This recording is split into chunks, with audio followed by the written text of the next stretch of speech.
percentage of close games that you feel like you guys should win? Like, is that a stat or anything that you track of, like, you know? No. Okay. I didn't know, I don't know. No, I'm trying to think. If there's games we play within 2 possessions, we want to try to win 70% of them. Oh, no, huh? No. You guys did it against Purdue in your last game. You won a tight one at the end. How do you feel like you've done in games like that this year? I think you're 3-4 in games decided by 6 points or fewer. Have you, end of games, tight games, do you feel like you've done what you needed to do? Have you missed some opportunities? How do you feel about that in general?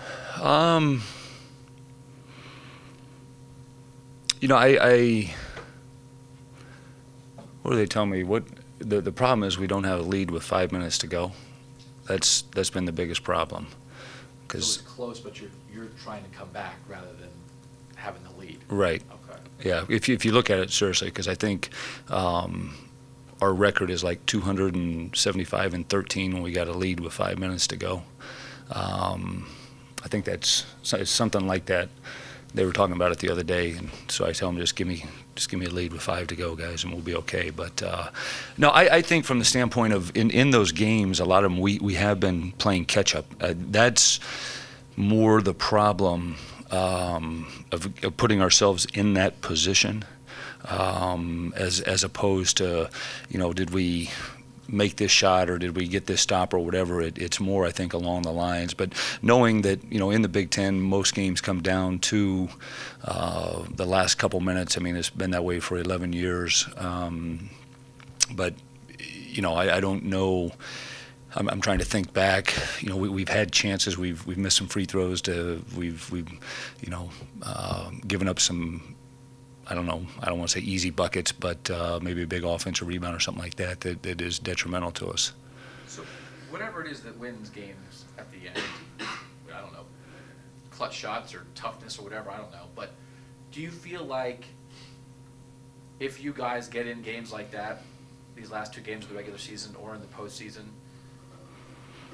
does this team have the characteristics that are needed to win games like that? Maybe especially if you're not making a furious comeback to begin with. Right. Yeah, no question about that. I think from the standpoint of number one, you've got a great player that can make plays. And a lot of times, I would venture to say that 7, maybe 8 out of 10 times, you take that final timeout and draw a play up and it never goes the way you want it to go. You know what I'm saying? So somebody knocks a shot down. Valentine's shot against us was just a big time shot. D'Angelo's finish the other night on Hammond's was a big time finish. I mean, that wasn't the way the play was supposed to work, but he backed it out. He surveyed. We had great spacing, and he made the play. So yeah, I think from that perspective, yes.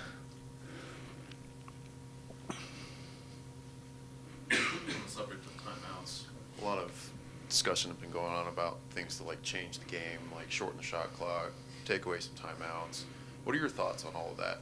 Widening the lane, changing the rules with blocks and charges.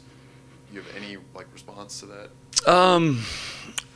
I've always been an advocate of the shot clock going to 30 seconds. I think that I would love to see that, and I said that back when I first got here and we were playing Northwestern in Wisconsin, and I'm like, come on, I'm too impatient for this. But I think 30, I don't think college players are good enough to play with a 24-second shot clock, but I think 30 would be a great shot clock. The one that I've always said is I'd like to see him give, the NBA, 6 fouls.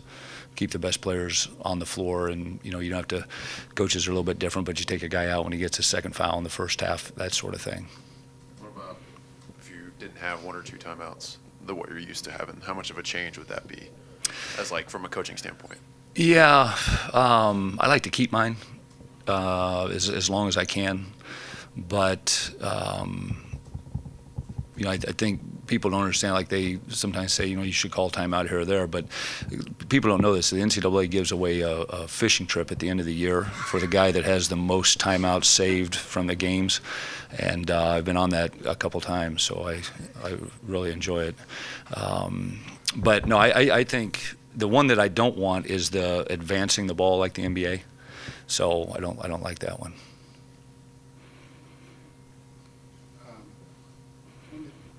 When did you become aware that you were closing in on Fred's record, and as you've, I don't know, as you've considered it since then, what's it mean to you? I'm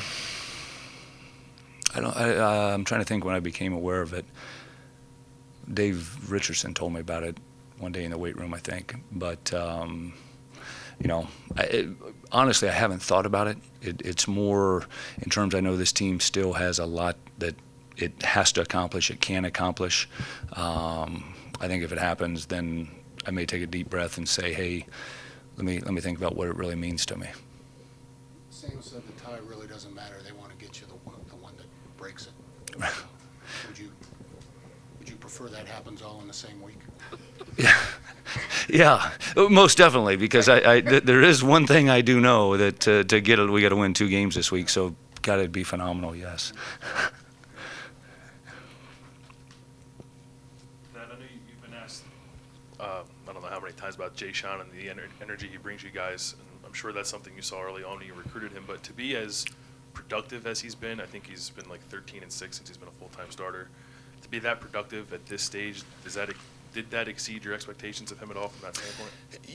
Yeah, it probably did. You know, I thought JaySean was tough. I knew he was competitive. I was probably a little bit taken back just by his basketball IQ. I mean, I knew it was high. You know, he was raised, his dad was a great player. Jerry did a phenomenal job coaching him. But, you know, his footwork, his fakes, and those types of things around the basket, his explosiveness, you know, you don't see all that in the recruiting process, but then you get to see it every day. And you know, like I've said all along, I'm elated with how he's playing. He's going to be a great player here. Penn State tomorrow. They've lost their last 5 and 7 of their last 8, but they've been pretty much in Every lot game. of games. Yeah, this especially year. at home. Yeah, that's what have you seen that they're? Why are they so much better? I mean, you've obviously experienced that yourself this year, but why are they so much better at home? You know, I think that's always been a tough venue to play in, and you know, it seems like we're invited to their senior day every year. It's amazing, I think, how many times we've been over there on senior day, but. I don't know. I mean, I think you look at their team, and it's a very, very good basketball team. There's you know, sometimes you catch breaks. I mean, look at Northwestern earlier in the year. I mean, there were so many games that they could have won, or had a chance to win, I should say. And Penn State's kind of been that way. Northwestern sort of caught their stride a little bit, and you know, it's always a challenge over there. Sam was just in here, and he threw out getting to the Final Four, and I don't know if I'd heard a player just speak candidly about where this team right now in this situation can go. I'm just wondering, from year to year as a coach, you have these goals at the beginning of the season, and you have an idea of how your team's going to shape up. Take us maybe inside of how you, as the season goes on, and when you can have a realistic approach as to what your team can do and where these guys are right now. Yeah. Well, I think, you know, obviously trying to get to Saturday, the Big Ten tournament, being the Final Four would be a great accomplishment. You know, especially now that they've extended it a day. No, I think, you know, every team is obviously different. You know, I haven't thought that far ahead, but you know, for him, I like him thinking that way, just in terms, because he's been to a Final Four, he's been so close to a Final Four, and being in another Elite Eight the following year. But I know that Sam, you know, right now is he did some things the other night, as I told guys in film, that I expect Sam Thompson to make these plays, being a senior in our program. You know, from my perspective, honestly, I just want to win tomorrow night's game and play as well as we can. How much did that win over Purdue do? Have you noticed a change in the guys' confidence in the couple of days after that that maybe wasn't there before, that gives you more of a sense of confidence as a coach? You know, I'll be honest, yesterday was more of a mental day. We had guys log a lot of minutes. Today we'll get fast and furious in practice, but there was a ton of film yesterday, so we really I didn't see we weren't going head to head or anything like that. But you know, I hope that they feel good about the win. I mean, it's in this league, it's hard to get wins, and you know, as I told them the other night at halftime, I said, hey, Purdue's fighting for their lives. We're playing not to lose. We got to change that in the second half, and we got to play to win. And I thought they did that, and hopefully we'll continue that.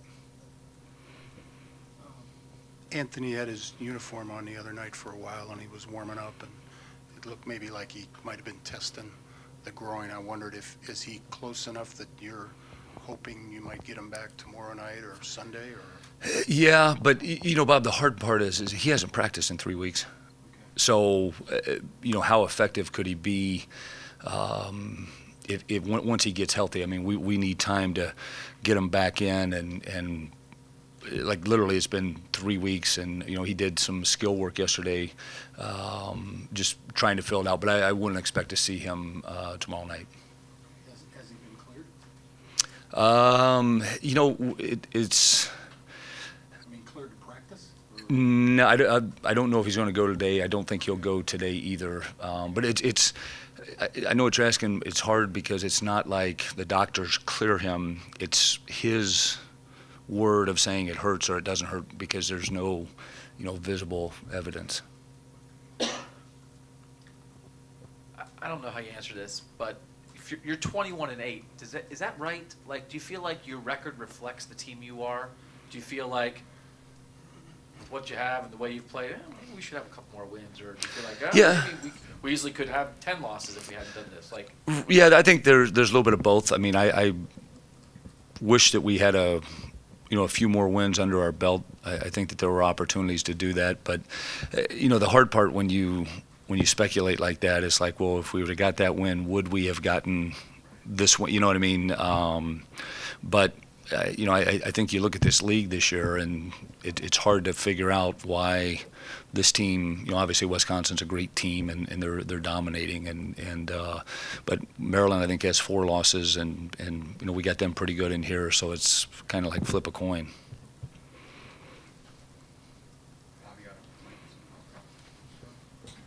A little bit off topic, but Friday, I don't think I'm going to see you before Friday. Friday is 10 years since Matt Sylvesters shot.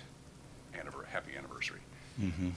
Just looking back on it, how big was that game for what you guys are now? Do you look at it big picture like that, or do you look at it like it was just a big upset? No. I think that game was one of the biggest games that we've ever played here, and I say that from the standpoint of that team had nothing. When we were down 14-2 to start the game, they could have caved it in, folded in, and said, "The heck with it, it doesn't matter." You know, I think that there was a lot of changes made when we came in that year, and that kind of, I think in my mind, solidified why we were doing, to the players, why we were doing the things that we were doing, that they had a chance to really, really work for us. And you know, I think that shot propelled us into the next season winning the Big Ten championship. You know, I think it was definitely a statement game in terms of recruiting. You know, Daquan was here, BJ was here, Greg and Michael were supposed to be here, but they couldn't make it over. And you know, I still remember having the staff meeting on that Thursday, because I think we played that Wednesday night, and said, look, we just got to devise a plan where we don't get killed on national television. And honestly, that was the game plan. Like, just don't get killed on national television. These recruits are going to be here. We got to keep it as close as we can. And you know, and then to be able to pull out the win. And you know, I still remember the timeout with 12 seconds. I went to the coaches and they said, go to Dials, go to Dials, go to Dials. I said, fellas, do you guys really want to play these guys for 5 more minutes? I said, we're going to go for the win. And sure enough, he made the shot. What's your biggest memory of that day, that moment, or whatever?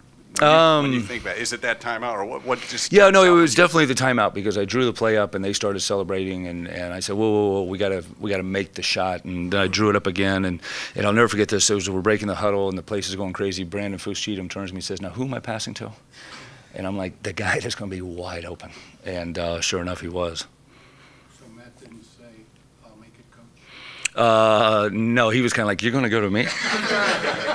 I wasn't a cheat moment. No, don't. No. Another one off topic. I just the other had it saved in the DVR. This show that you did with Izzo and Self and Larry Brown. How did that come about? Do you see like being asked to do something like that as an honor? What do you take out of being at a table? Food looked great too. That was it was good, yeah. No, it's funny because I hate doing stuff like that, and I was apprehensive to do it. And then once we got there, it was a great evening. I haven't seen the show, but we were in there for a couple hours, and just, I'm sure they couldn't get everything that we were. 90 minutes then. Okay, yeah, but it was a lot of fun, and obviously those three guys are idols of mine in coaching, and to spend the evening with them, and just honestly just talking basketball and life, it was a lot of fun. When I walked out of there, I was like, man, I'm glad I did that. They all count as 2 points, but you ever had a guy dunk the ball the way Sam does? No, I haven't.